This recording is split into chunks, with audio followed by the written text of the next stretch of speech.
আসসালামু আলাইকুম ওয়া রাহমাতুল্লাহি ওয়া বারাকাতুহু। নাহমাদুহু ওয়া নুসাল্লি আলা রাসূলিহিল কারীম। আম্মা বা'দ। আল্লাহ সুবহানাহু ওয়া তাআলার দরবারে লক্ষ কোটি শুকর ও সুজুদ যে মহান রব্বুল কারীম আমাদের সকলকে এই রমজান মাসে তার ইবাদত করার তৌফিক দিচ্ছেন। বিশেষ করে গতকালকে সাহরির সময় আমরা যে একটা ঘটনা দেখলাম, সারা বিশ্বে এটা ভাইরাল হয়ে গেল। কেন ভাইরাল হলো?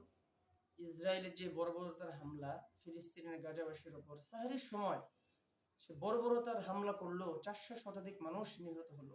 এটার বিচার কে করবে? জাতিসংঘ, যুক্তরাষ্ট্র, তারাই তো মোড়ল। আমি বলতে চাই এগুলো হচ্ছে সব যুক্তরাষ্ট্রের কলকাঠিতে, তাদের কথায়।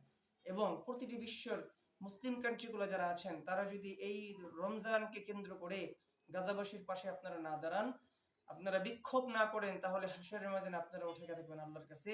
আল্লাহর কাঠগড়ে আপনাদের দাঁড়াতে হবে। কারণ এই মাসুম বাচ্চাগুলোর লাশ যখন গতকালকে দেখলাম, তখন আমাদেরও মনে চাইনি যে আমরা সাহারি খাই। তাদের এই কষ্টের সময়, তাদের এই ক্লান্তির সময় আমরা সবাই যেভাবে পারি আমরা এগিয়ে থাকি। আল্লাহ সবাইকে তৌফিক দান করুক। আসসালামু আলাইকুম ওয়া রাহমাতুল্লাহ।